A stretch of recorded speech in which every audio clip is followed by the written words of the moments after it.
in today's lecture, we are going to start chapter number 2. Clear? तो starting के lecture में थोड़ा theoretical portion है और इम्पोर्टेंट भी है, समझना भी है। आगे आने वाले लेक्चर्स के लिए काफी बेसिक लेक्चर का काम ये करेगा। क्लियर? तो atomic structure is chapter number 2। तो पुट द हेडिंग। अच्छा, वन मोर थिंग, जब भी आपका चैप्टर कंप्लीट होता है, लीव 1 और 2 पेज, 1 या 2 पेज जरूर छोड़े, ताकि जब भी आपको कोई चीज ऐड ऑन करनी, you can add on after the chapter completion. Clear? Leave 1 और 2 पेज। फाइन। तो एटॉमिक स्ट्रक्चर आज हम स्टार्ट करेंगे। एटॉमिक स्ट्रक्चर नाम से पता चल रहा है एटम का structure. So in this chapter we will discuss all about the atom. What is the shape of atom? What is size of atom? What are the different kind of particle which is present inside atom? Clear? That we are going to discuss in chapter number 2. Point to atom word है कि सबसे पहले एक Indian महर्षि थे, महर्षि कन्नड़ की suggest this word. महर्षि कन्नड़ ने हिंदी में लिखा तो महर्षि Kannada, he was the first who suggest the word अणु। महर्षि कन्नड़ ने बताया कि सबसे छोटा जो पार्टिकल है पदार्थ का, पदार्थ is matter. Clear? Matter is made up of atom. तो ये महर्षि कन्नड़ ने कभी बता दिया था, बहुत पहले, thousands of year ago. They told पदार्थ is made up of अणु। क्लियर? बट ये जो थ्योरी है that was proposed by Dalton. Clear? Dalton ने एटॉमिक थ्योरी अपनी प्रपोज की थी। उन्होंने भी यही बताया कि matter is made up of atom, जो महर्षि कन्नड़ ने सालों पहले बता दिया था। क्लियर?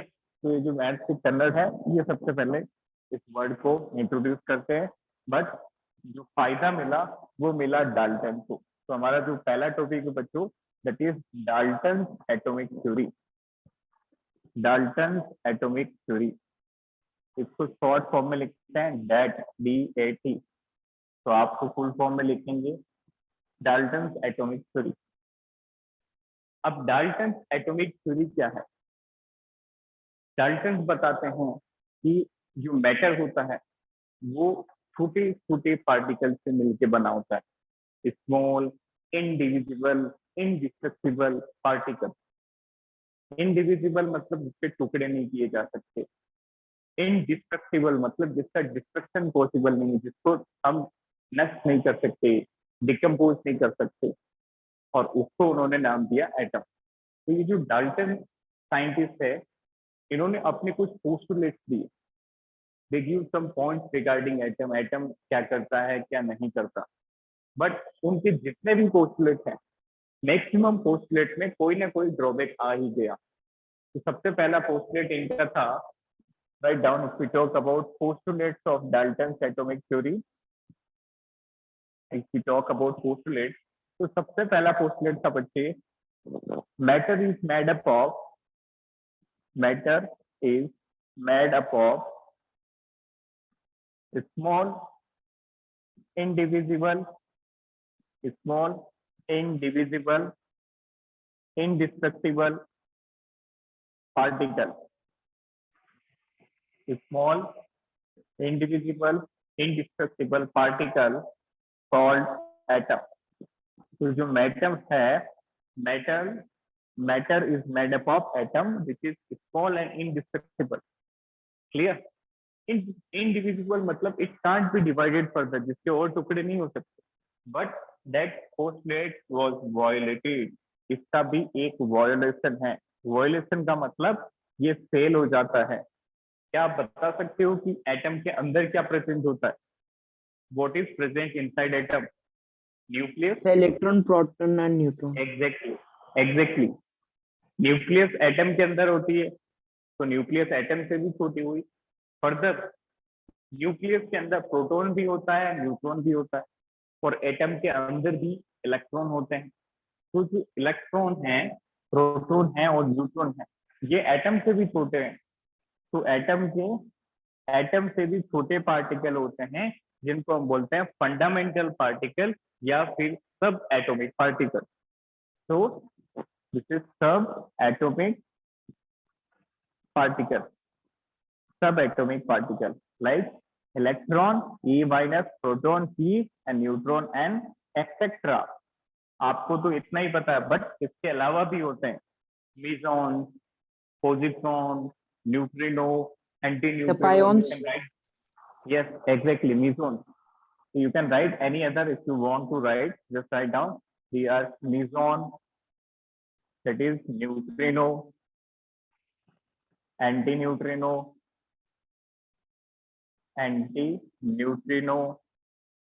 Clear? Positron.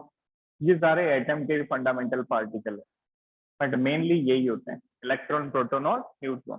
तो पहला पोस्टलेट फेल कैसा हो गया, एटम सबसे छोटा नहीं है, एटम के भी फर्दर डिवीजन है। Next postulate, atoms of, next postulate says that atoms of same element will be same. Atoms of same element will be same, सही बात है। कैसे कि एक पर्टिकुलर एलिमेंट की, मान लो हाइड्रोजन, उसके सारे एटम एक जैसे होंगे, तो ये तो सुनने में सही लग रहा है, बट ये भी वॉयलेट होता है। एज आई टोल्ड, ज्यादातर इनके पोस्टलेट में कुछ ना कुछ कमियां रह ही गई। तो atoms of same element will be same, but here the violation, what is the violation here, that is isotope. Isotope, isotope की बात करें तो ये एक ही एलिमेंट के होते हैं बट सेम नहीं होते, इनके मास नंबर डिफरेंट होते हैं। 1s1, 1s2, 1s3, these are the isotopes of hydrogen। तो देखो, एटम तो ये सेम एलिमेंट के हैं, हाइड्रोजन एलिमेंट के, बट फिर भी सेम नहीं है। all are having different mass number, it is having mass number 1, this is 2, this is 3। Clear? जो 1h1 आइसोटोप है बच्चों हाइड्रोजन का, what we call this is protium. जो 1h2 है this is known as deuterium, और जो 1h3 है this is known as tritium. This is important, ये आप याद रखें। Clear? 1h1, 1h2, 1h3, protium, deuterium, tritium, they are having same atomic number, atoms of same element but having different mass number. इसका मतलब ये postulate भी fail हो गया कि सारे एटम एक पर्टिकुलर एलिमेंट के सेम हो भी सकते हैं और सेम नहीं भी हो सकते हैं। फाइन। थर्ड वन, तो इसका हम डेफिनेशन फिर से बाद में लिखेंगे। Isotopes are the atoms of same element which are having same atomic number but different mass number. तो इसका डेफिनेशन हम बाद में एक साथ लिखेंगे। चलिए, third postulate, atoms of different element, atoms of different elements will be different, atoms of different elements will be different। ये भी सही है कि जो अलग अलग एलिमेंट हैं उनके एटम्स अलग अलग होंगे। हाइड्रोजन का अलग होगा तो बेरिलियम का अलग होगा, नाइट्रोजन का, कार्बन का अलग होगा। क्लियर? बट काफी एलिमेंट ऐसे हैं, काफी एटम्स ऐसे हैं जो अलग अलग एलिमेंट के हैं बट उनमें सिमिलरिटी है, that is case of isobar. तो ये भी फेल हो जाएगा। तो अलग अलग एलिमेंट के एटम अलग अलग होने चाहिए थे but it is also violated. So what means the violation here? This is isobar, isobar। So isobar are atoms of different elements having different atomic number but same mass number। If we talk about argon, potassium and calcium, argon का atomic number होता है बेटा 18, potassium is 19 and calcium is 20। अब तीनों cases में देखें तो mass number यहाँ पे आपको 40, 40, 40 ही मिलेगा। इसका मतलब इनका पोस्टलेट तो फेल हो गया। इन्होंने बताया कि अलग अलग एलिमेंट का सारी प्रॉपर्टी डिफरेंट होगी, but here we are finding the similarity in the atomic number. and what we call these species, these are known as isobars. Clear? Note it down.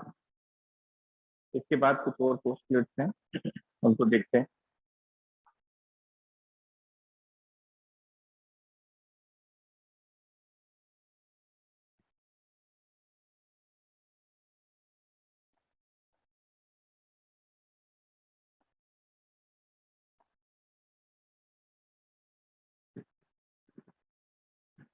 Fine, लिखा सभी ने? The noted. Yes. So you have to remember the exception as well. जो हम exception लिख रहे हैं साथ में ये काफी इंपॉर्टेंट है, पोस्टलेट से भी ज्यादा इंपॉर्टेंट है.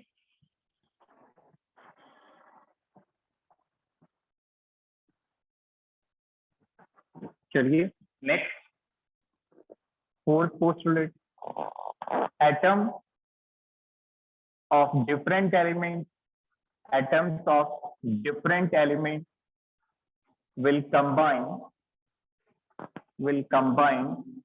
in simple whole number ratio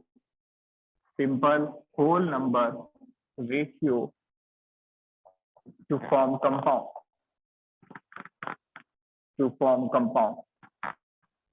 ये तो हमने लॉज ऑफ केमिकल कॉम्बिनेशन में भी डिस्कस किया था कि अलग अलग एटम, अलग अलग एलिमेंट कंबाइन एक सिंपल रेशियो में होंगे और सिंपल रेशियो में कंबाइन होकर कंपाउंड बना देंगे.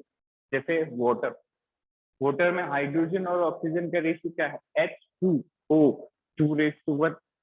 जैसे ammonia NH3, nitrogen ratio hydrogen is 1:3. Clear? But ये पोस्टुलेट भी फेल होता है बच्चे. कुछ कंपाउंड ऐसे हैं जिनमें एलिमेंट का जो रेशियो है that is not a simple whole number ratio. Clear? And those compounds are known as non-stoichiometric compounds. Clear? Just for example, if we talk about this one, this is Ti 1.44O. This is violation. कहाँ पे ये violate हो रहा है? Where it is violated?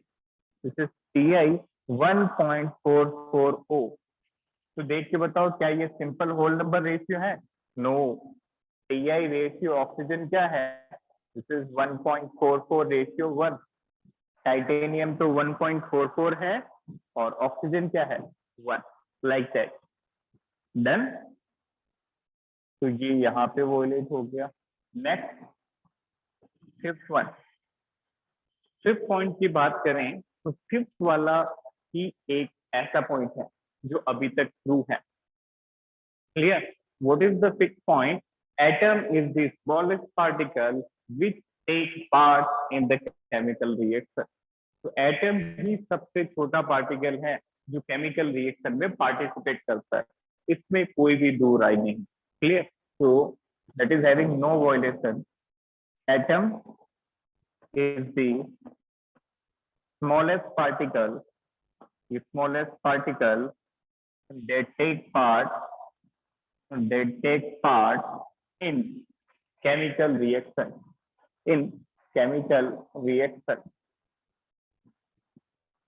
There is no violation of this point. Sixth is the most important. Atom neither be same with it nor be destroyed. ना तो atom को create कर सकते हैं ना ही डिस्ट्रॉय कर सकते हैं. But it is also false. ये भी गलत है. Nuclear reactor, I hope all of you heard about nuclear reactor, nuclear bomb. जो न्यूक्लियर रिएक्शन होती है उसमें एक एटम से आप अलग अलग एटम्स फॉर्म करते हो. क्लियर? तो what is the postulate? Atom neither be created nor be destroyed. ठीक है? इसका वायोलेशन क्या है? इसका ड्रॉबैक क्या है? न्यूक्लियर रिएक्शन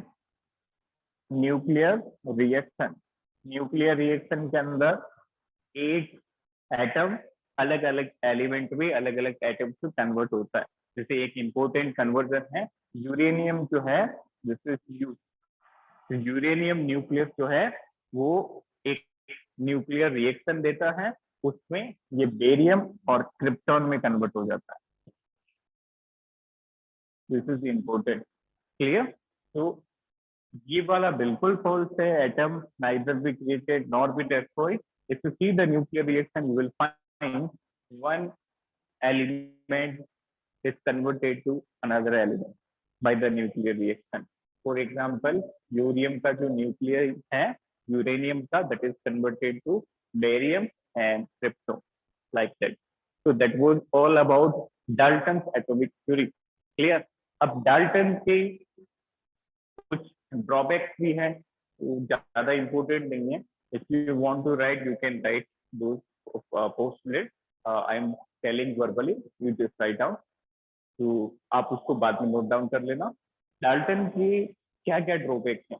एक तो इनकी पोस्टुलेट ही गलत है, सारे पोस्टुलेट में कुछ ना कुछ कमियां रह गई, ठीक है।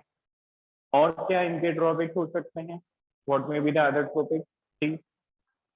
कि डाल्टन्स ने ये नहीं बताया कि एटम क्यों अलग अलग रेशियो में कंबाइन करते हैं। डाल्टन्स ने ये भी नहीं बताया कि एटम्स की वैलेंसी क्या होती है। He does not comment over the valency and he does not explain why atoms combine in different ratios to form compound. तो ये इनके कुछ ड्रॉबैक्स हैं, क्लियर। बाकी डाल्टन के पोस्टुलेट याद होने चाहिए। एक बार फिर से देखें तो पहला पोस्टुलेट था atom is indivisible indestructible, clear. दूसरा पोस्टुलेट एक एलिमेंट के सारे एटम एक से होंगे, एक जैसे होंगे, दैट इज फॉल्स। तीसरा अलग अलग एलिमेंट के एटम अलग अलग होंगे, that is also violated. Fourth one, clear. Fourth one क्या था? Atom combine in simple ratio two form compound, ये भी गलत है। कुछ कंपाउंड में रेशियो सिंपल नहीं होता, फ्रैक्शनल भी हो सकता है, इनको बोलते हैं non स्टोइशियोमेट्रिक compound. these are known as non स्टोइशियोमेट्रिक compound, ठीक है। इसके बाद एटम सबसे छोटा पार्टिकल है जो केमिकल रिएक्शन में पार्टिसिपेट करता है, वो बिल्कुल सही पॉइंट है। और लास्ट वाला, एटम को ना बनाया जा सकता है ना डिस्ट्रॉय किया जा सकता, but this is also wrong, clear. So that was Dalton atomic theory. Next topic, that is discovery of fundamental particles. कि इलेक्ट्रॉन, प्रोटॉन, न्यूट्रॉन जो है बच्चों, वो कैसे डिस्कवर हुए। देन उस पे देखते हैं, write down, this is discovery of, next topic लिखें, डिस्कवरी ऑफ फंडामेंटल पार्टिकल।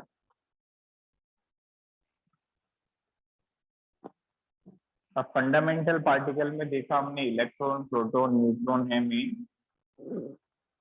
तो जो इलेक्ट्रॉन है, इलेक्ट्रॉन की डिस्कवरी हुई कैथोड रे एक्सपेरिमेंट से। ये आपने अर्लियर क्लासों में भी थोड़ा बहुत पढ़ा होगा, आई थिंक क्लास 9th में, स्ट्रक्चर ऑफ एटम में, क्लियर।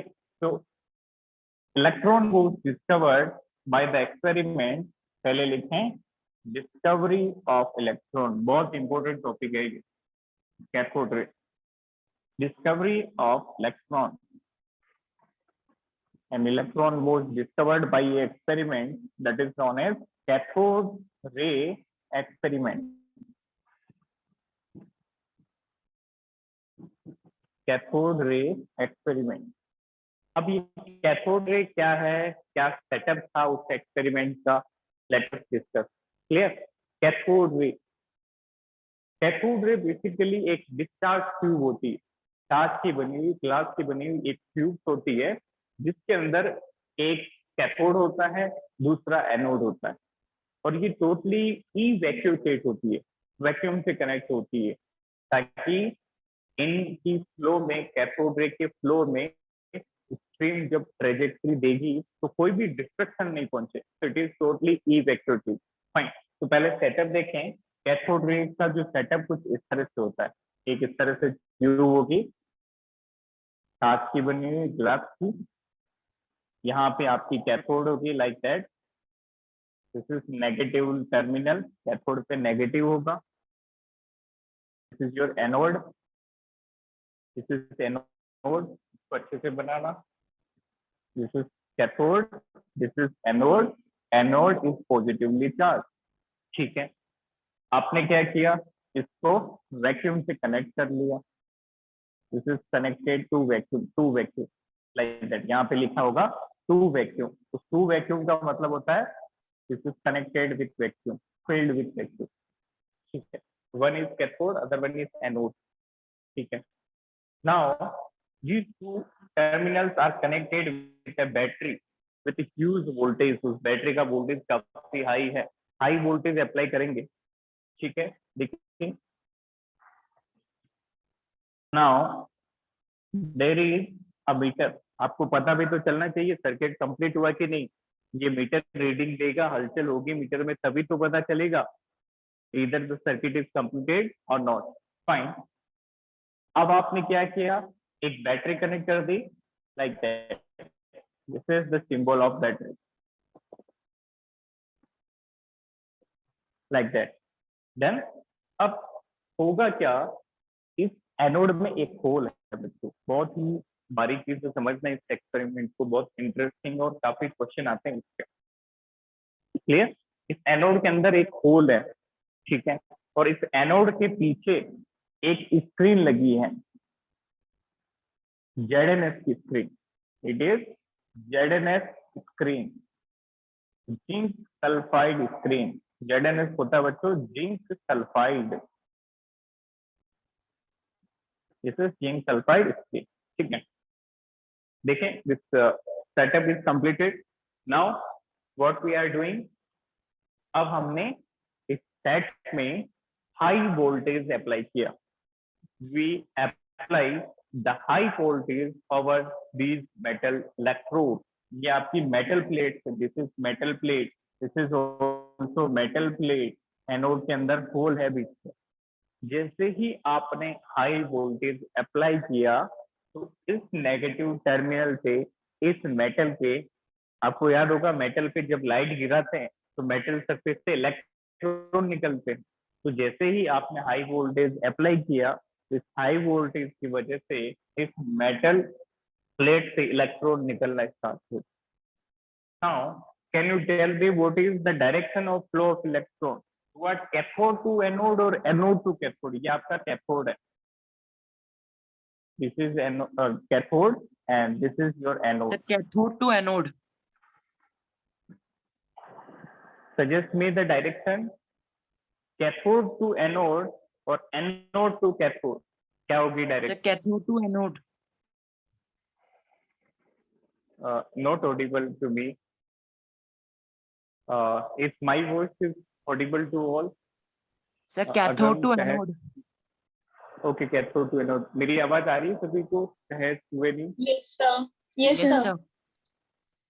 ओके फाइन, ठीक है, जब भी आपको अनकंफर्टेबल लगे वॉइस से रिलेटेड या फिर बोर्ड में डिस्कस करने, ठीक है, बिल्कुल सही आंसर आगम, very good.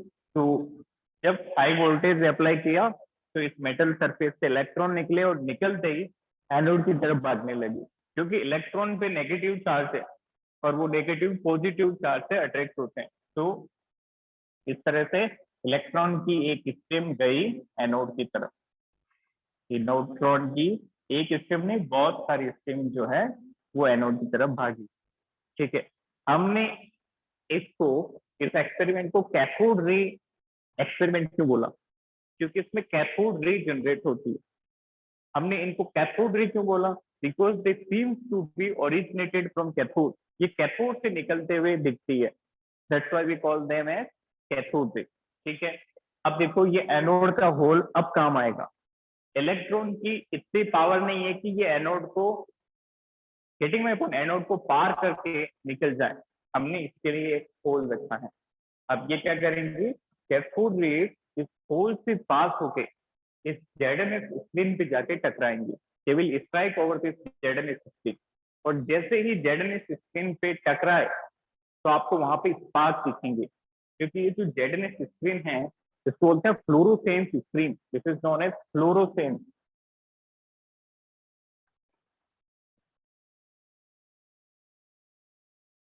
Fluorescence screen, fluorescence का मतलब वो स्क्रीन जहां पे कोई पार्टिकल स्ट्राइक करता है तो वहां पे स्पार्क प्रोड्यूस होती है।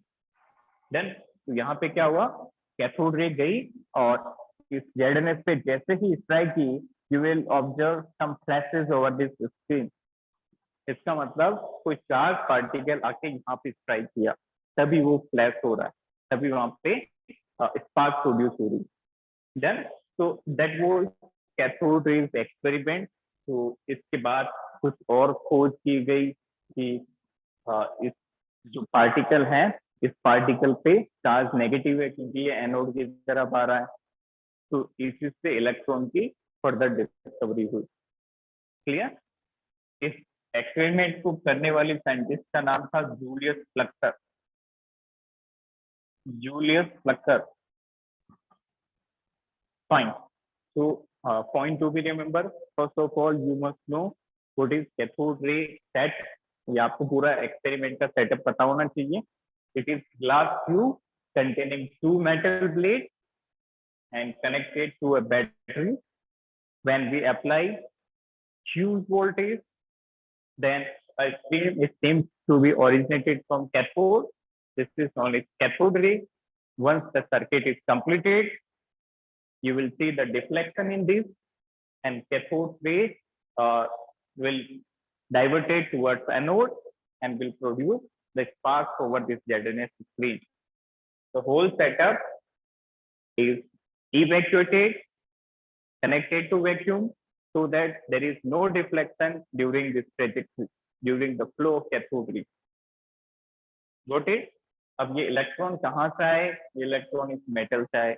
क्यों आए? क्योंकि जब आपने हाई वोल्टेज अप्लाई किया तो हाई वोल्टेज की वजह से इलेक्ट्रॉन निकलने लग गए मेटल सरफेस से। फाइन। तो is there any doubt in this?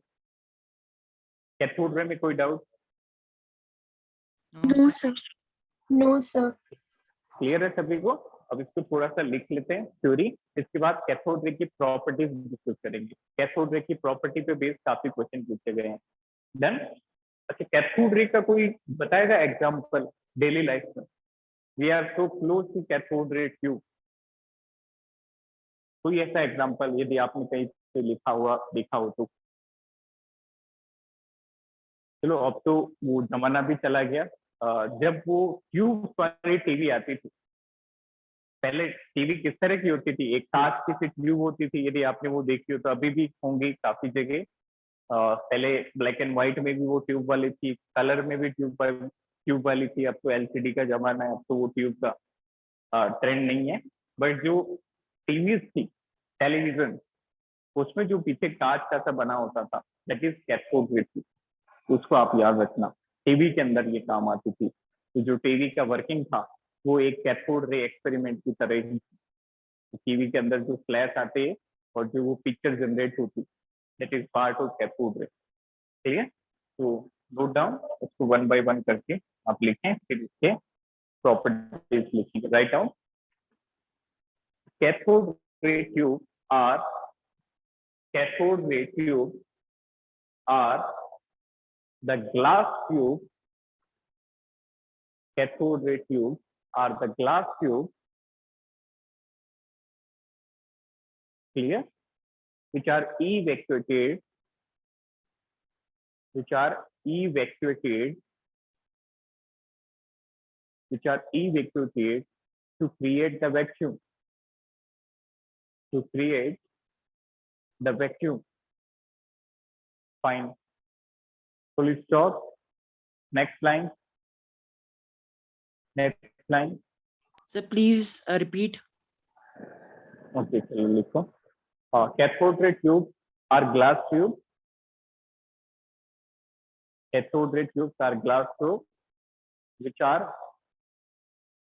evacuated,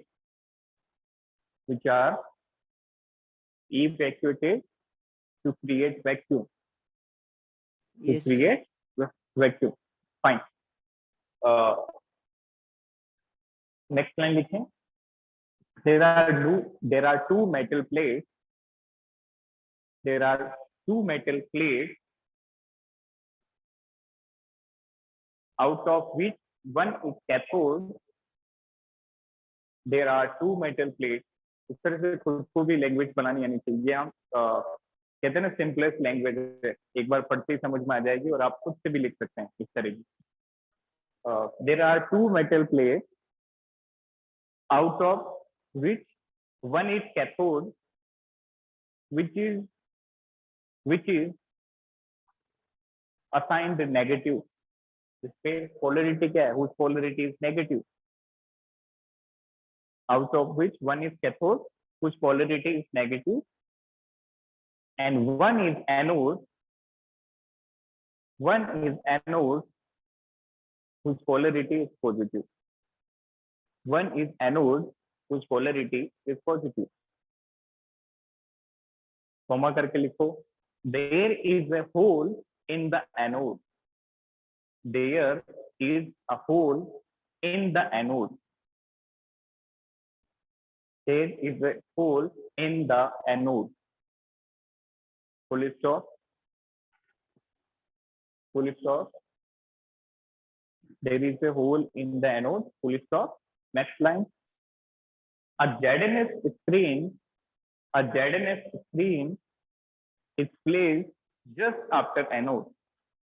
A ZNS screen is placed just after anode. Clear? It is a fluorescent screen. It is a fluorescent screen which produces sparks. Which produces sparks when a charged particle strike over that. Which produces sparks when a charged particle strike over that. When a charged particle strike over that. ठीक है, full stop. तो ये तो हमारा setup complete हो गया. अच्छा, one more thing, ये लिखें, the cathode and anode are connected to a battery source. ये भी आप लिखेंगे point. The cathode and anode are connected to a battery source. तो ये तो हमारा सेटअप हो गया. अब वर्किंग क्या होगी? जब आप हाई वोल्टेज अप्लाई करोगे तो इस कैथोड से इलेक्ट्रॉन निकलेंगे और इलेक्ट्रॉन निकल के एकदम एनोड की तरफ जाएंगे. एनोड की तरफ जाके ZNS स्क्रीन पर स्पार्क प्रोड्यूस करेंगे. तो इससे हमें पता चल जाएगा कि कैथोड रेस निकल रही हैं जिन पे चार्ज नेगेटिव है, इसलिए ये पॉजिटिव की तरफ जा रही हैं. Done. So write down. If a high voltage is applied, if a high voltage is applied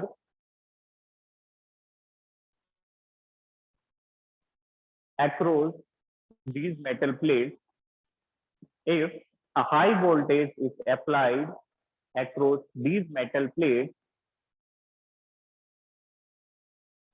then a stream seems to be originated. Then an invisible stream of rays. Then invisible stream of rays. It seems to be originated. It seems to be originated from cathode. Seems to be originated from cathode, called as cathode rays. Called as cathode rays. Clear? Then a stream of invisible rays seems to be originated from cathode, known as cathode rays. Fine. And they produce a spark at this ZNS screen. And they produce a spark at ZNS screen. Fine. So ये लिखें. That is all about experiment and the setup. Now we are going to discuss some important properties of cathode rays.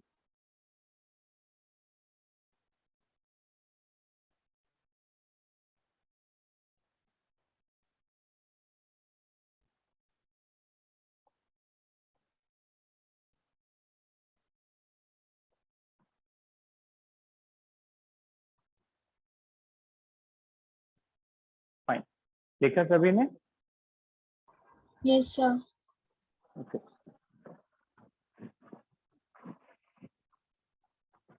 Next, write down properties of cathode rays.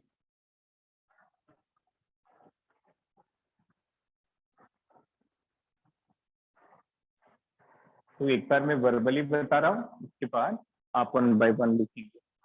Clear? So put the heading properties of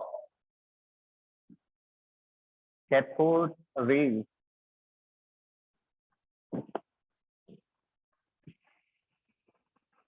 पांच से छह इनकी important property है। सबसे पहले cathode ray travel in a straight line with very high speed. Cathode ray एक straight line में travel करती है और बहुत ही हाई वेलोसिटी के साथ। दूसरी property, cathode ray produces the shadow of object which is placed in their path. जैसे लाइट के आगे कुछ आप ऑब्जेक्ट रखोगे तो उसका शैडो बनेगा, उसी तरह से कैथोड रे के आगे भी आपने यदि कोई पार्टिकल रखा या ऑब्जेक्ट रखा तो उसका शैडो आपको दिखाई देगा। Fine. Third one, cathode ray rotate a small paddle wheel which is placed in that path. मतलब यदि आपने कोई पैडल व्हील रख दिया, चक्रा, कैथोड रे के रास्ते में, तो कैथोड रे जैसे ही उस पर स्ट्राइक करेगी तो वो घूमने लगेगी। इसका मतलब कैथोड रे के पास कुछ मास है, तभी वो अच्छे से कोलाइड कर रही है, टक्कर मार रही है और फिर उसको रोटेट करवा रही है। Getting my point? अच्छा, ऐसा नहीं है कि ट्रक का टायर डाल दे, सर अब तो ये रोटेट नहीं हो रहा। क्लियर? ट्रक का टायर नहीं, स्मॉल पेडल व्हील, बहुत छोटा, क्योंकि कैथोड रे तो इलेक्ट्रॉन की बनी है और इलेक्ट्रॉन का मास होता है 10⁻31। Clear? That was third. Fourth property, यदि कैथोड रे को हम किसी मेटल पे प्रोजेक्ट करें, मेटल पे टारगेट करें, तो वो हीटिंग इफेक्ट देगी, थोड़ी देर बाद जो है वो मेटल गर्म होने लग जाएगा। Fourth point, cathode ray electric field में पॉजिटिव प्लेट की तरफ डिफ्लेक्ट होती। इसका मतलब कैथोड रे पे खुद पे क्या चार्ज है? Negative. And the last and most important, the nature of cathode रे is irrespective of the gas. यदि ट्यूब के अंदर आप कोई गैस भरो और फिर कैथोड रे एक्सपेरिमेंट करवाओ, तो जो कैथोड रेज हैं उनका नेचर सभी में एक जैसा होगा, क्योंकि इलेक्ट्रॉन तो एक जैसा ही होगा। कैथोड रे इलेक्ट्रॉन की तो बनी है, चाहे आप इलेक्ट्रॉन सोडियम से निकालो, कैल्शियम से निकालो, मैग्नीशियम से निकालो या फिर हाइड्रोजन से निकालो, इलेक्ट्रॉन तो सेम ही रहेगा। क्लियर? तो first point write down first point, cathode rays travels in a straight line. Cathode ray travels in a straight line with very high speed. With very high speed. Cathode ray travels in a straight line with very high speed. Second point लिखें, cathode ray produces the shadow of the object. Cathode ray produces the shadow of the object which is placed in their path. Just like if you put this object in the path of cathode ray. These are the cathode ray. This is cathode ray. This is object and this is the shadow of that object. इस तरह से इसकी shadow बन जाएगी। This is shadow of that particular object. तो ये भी इसकी प्रॉपर्टी हुई, कैथोड रे किसी पे भी टारगेट करोगे तो उसका शैडो बन जाएगा। Third point, write down third point, it rotates a small paddle wheel.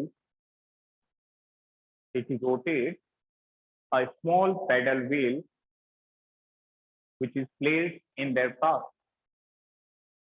It rotates small paddle wheel which is placed in their path. मतलब यदि आपने इस तरह का एक व्हील लगाया है, पेडल व्हील, और यहाँ से कैथोड रे जा रही है, तो जैसे ही ये यहाँ पे टकराएगी तो इसको इस तरह से रोटेट करवा देगी, विल स्टार्ट रोटेटिंग, घूमने लग जाएगा। इसका मतलब कैथोड के पास कुछ मेटेरियलिस्टिक आइटम है, मटेरियल है, मैटर है, मास है, क्लियर, तभी तो वो जाके कोलाइड कर रही है। डन। तो third point was it rotate small pedal wheel which is placed in their path. Fourth point लिखें, if cathode rays are targeted, if cathode rays are targeted over a certain metal, if cathode rays are targeted over a certain metal, comma करके लिखो, it start heating, it start heating. Fine, मतलब एक metal पे आपने cathode ray की stream लगा दी तो थोड़ी देर बाद वो मेटल हीट करने लग जाएगा। Fifth point is also important. In electric field the cathode ray, in electric field the cathode ray is diffracted toward positive plate. In electric field the cathode ray is deflected toward positive plate, hence they are negatively charged, hence they are negatively charged. जैसे ये आपने electric field apply की इस तरह से, electric field का मतलब simply दो ऑपोजिटिवली चार्ज प्लेट, ये पॉजिटिव प्लेट है और ये नेगेटिव प्लेट है, और ये आपकी कैथोड रे की स्ट्रीम जा रही है, एकदम से पॉजिटिव की तरफ डिफ्लेक्ट हो जाएगी इस तरह से, like that. So deflection is toward positive plate as itself a negative charge particle. This is negatively charged. Then अब 6th point क्या आता है? What is the 6th point and the last point? The nature of cathode ray is independent of nature of gas. आप कोई भी gas लोगे तो सारे ही केसेस में कैथोड रे का नेचर सेम होगा। Write down the nature of cathode रे, द नेचर ऑफ कैथोड रे is independent of, the nature of cathode ray is independent of the type of gas used, is independent of the type of gas used. Clear? तो जो cathode ray है उसका nature gas पे depend नहीं करेगा। Fine, तो इसको बना लें, draw this.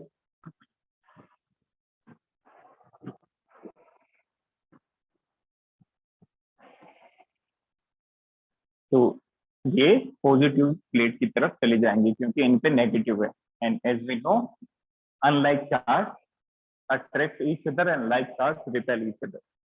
Clear? So is there any doubt in today's lecture? No, sir. No, sir. No, sir. Fine.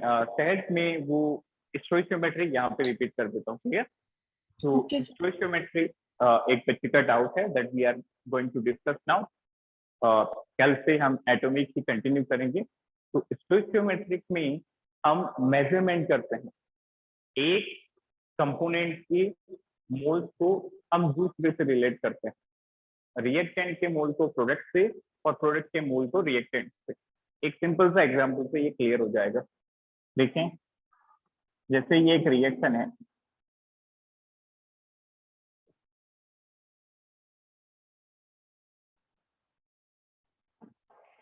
Fine, समझना इसको, ये कैपिटल ABCD तो रिएक्टेंट है और CD प्रोडक्ट है। ये जो स्मॉल है ये कॉफिशिएंट है, कॉफिशिएंट जैसे इन रिएक्शन के आगे लगा होता है, H2 + I2 gives 2HI, इस तरह से।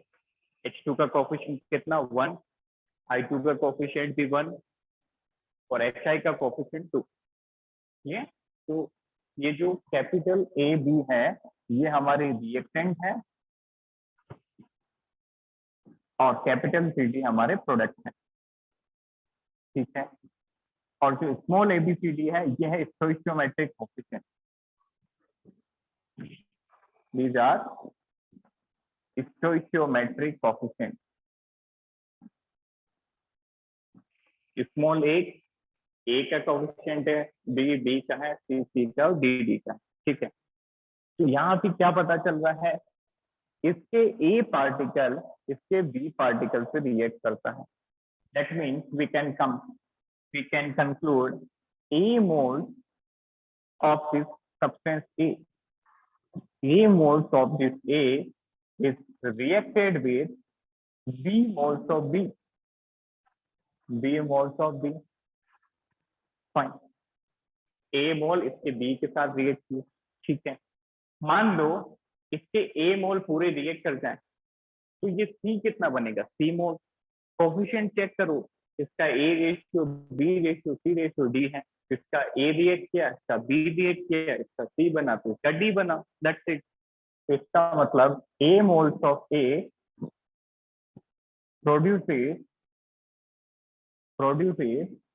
C moles of C,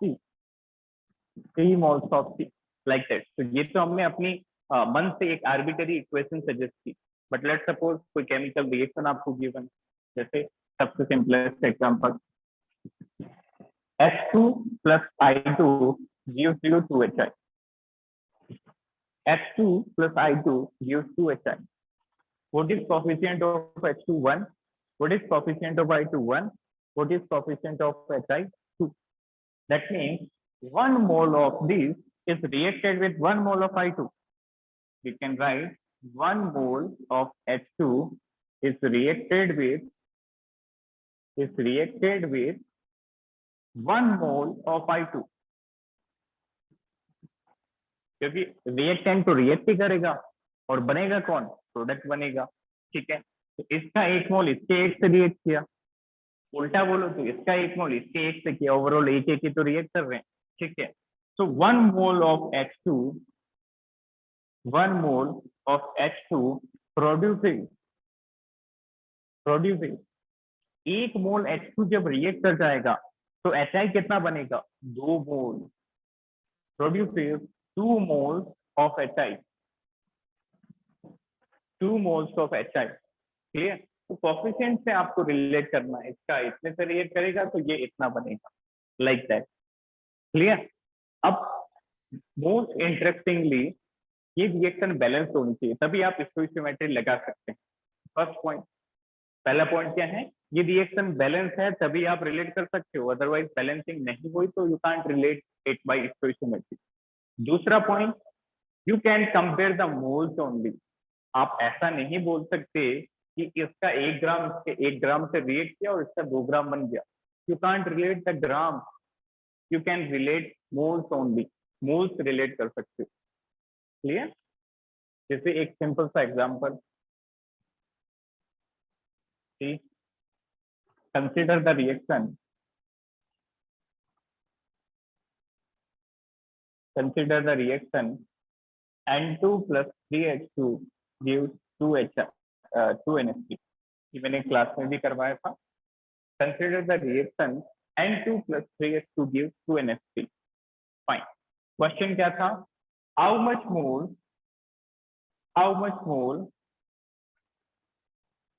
of H2 is required to produce 20 moles of NH3। Fine, इस तरह के क्वेश्चन आएंगे, मतलब आपको एक रिएक्शन दी होगी, एक कंपोनेंट की जानकारी दी होगी और दूसरे के बारे में पूछा होगा। जैसे ये रिएक्शन आपको गिवन, हाँ काफी बार ऐसा भी हो सकता है कि रिएक्शन भी नहीं मिले, तो रिएक्शन खुद को याद होनी चाहिए। और रिएक्शन याद कैसे होगी, जब हम क्लास 11 पढ़ चुके होंगे, क्लास 12 पढ़ चुके होंगे, तो खूब सारी रिएक्शन हम याद कर चुके होंगे, क्लियर। जैसे चैप्टर वाइज रिएक्शन आती जाएंगे तो वो याद होती जाएंगी, that is not a load, ठीक है। Consider a reaction N2 plus 3H2 gives 2NH3. तो चेक किया, बैलेंस है, इट इज बैलेंस, ठीक है। How much moles of H2 is required to produce 20 mole of NH3। आपको एक कंपोनेंट की जानकारी दी गई है और दूसरे का पूछ लिया, ठीक है। क्या पूछा, ध्यान से समझना कि H2 के कितने मोल रिएक्ट करेंगे ताकि 20 मोल अमोनिया के बन जाएंगे।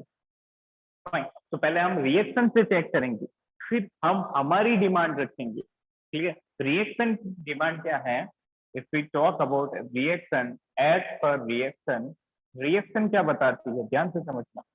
रिएक्शन कहती है कि 3 मोल H2 रिएक्ट करेंगे तो 2 मोल अमोनिया बनेगा।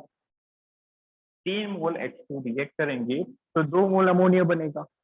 या फिर हम कह सकते हैं कि 2 मोल अमोनिया 3 मोल H2 से बनेगा। एक ही बात है, कान इधर से पकड़ो चाहे इधर से पकड़ो, क्लियर। इतने रिएक्ट करेगा तो इतना बनेगा, या फिर इतना बनेगा तो इतना रिएक्ट किया होगा, ठीक है। हमें उल्टा चलना है, हमें प्रोडक्ट जो है रिएक्शन कैलकुलेट करना है। तो as per reaction 2 moles of ammonia is produced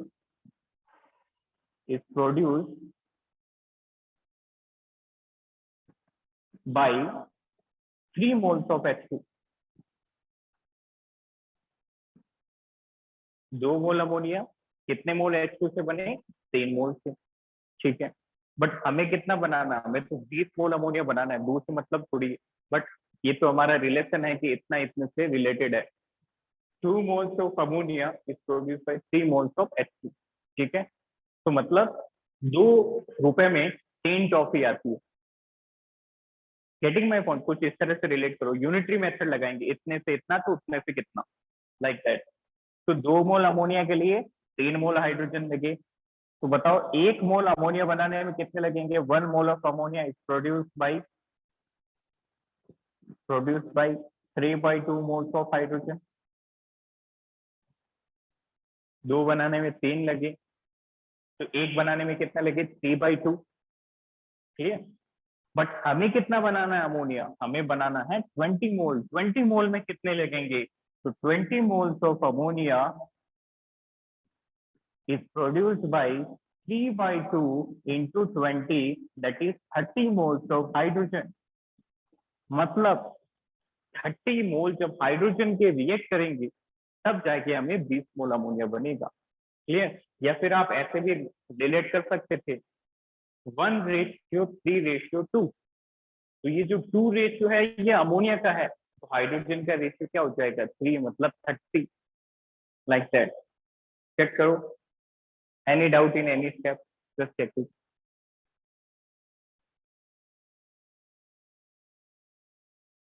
कोई स्टेप में डाउट हो,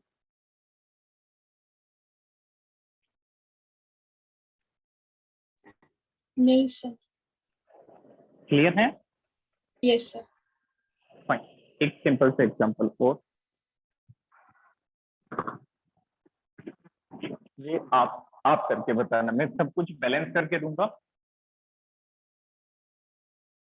और आप रिलेट करके बताना, ठीक है। देखो, एक रिएक्शन है, ये रिएक्शन वगैरह आपको खुद को सीखनी पड़ेगी। CH4 plus 2O2 gives CO2 plus 2H, तो ये बैलेंस्ड है, ठीक है।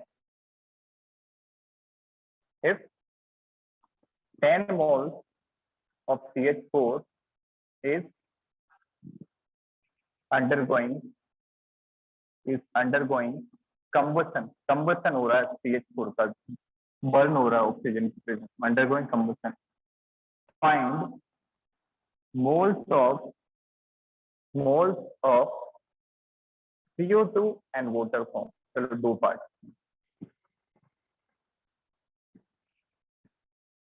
एक झटके में आंसर आना चाहिए। क्या है क्वेश्चन, CO2 का CH4 का कंबशन हो रहा है, CH4 हम मीथेन को बोलते हैं। कंबशन का मतलब ऑक्सीजन की प्रेजेंस में बर्न करना। जब कंबशन रिएक्शन होती है तो CO2 बनता है और वाटर बनता है, ठीक है।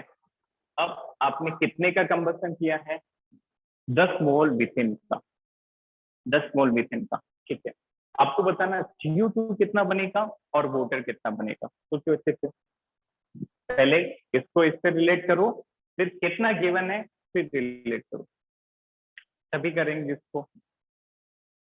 Sahaj, Suwani, Agam, all of you have to try. Tell me how much moles of CO2 and water will form.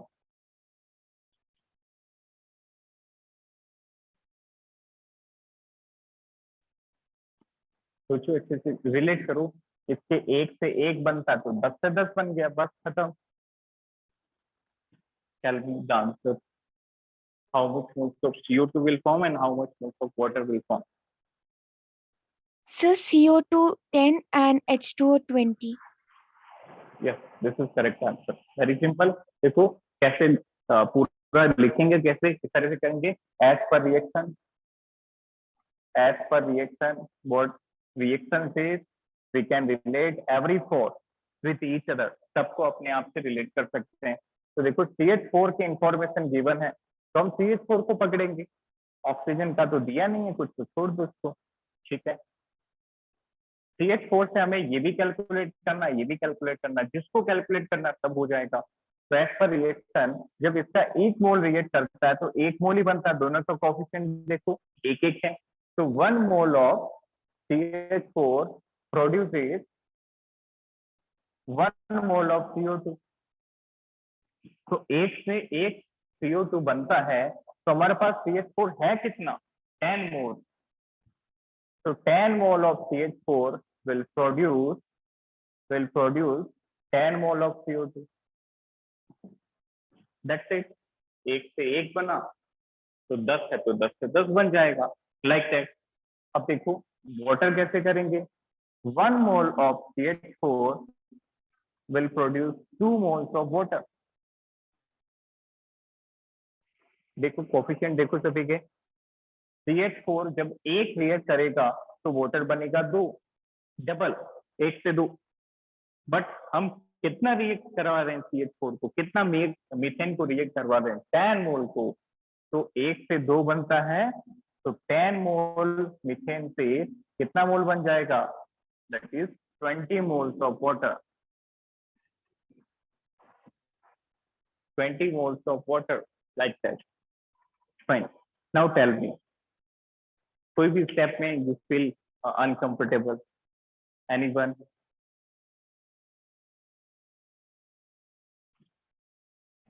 Any doubt in any step? You can ask. No, sir.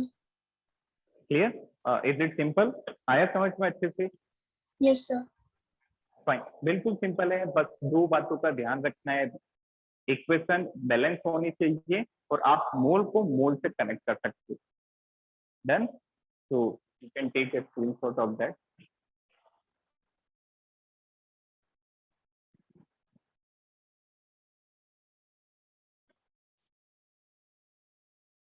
Sir, taken.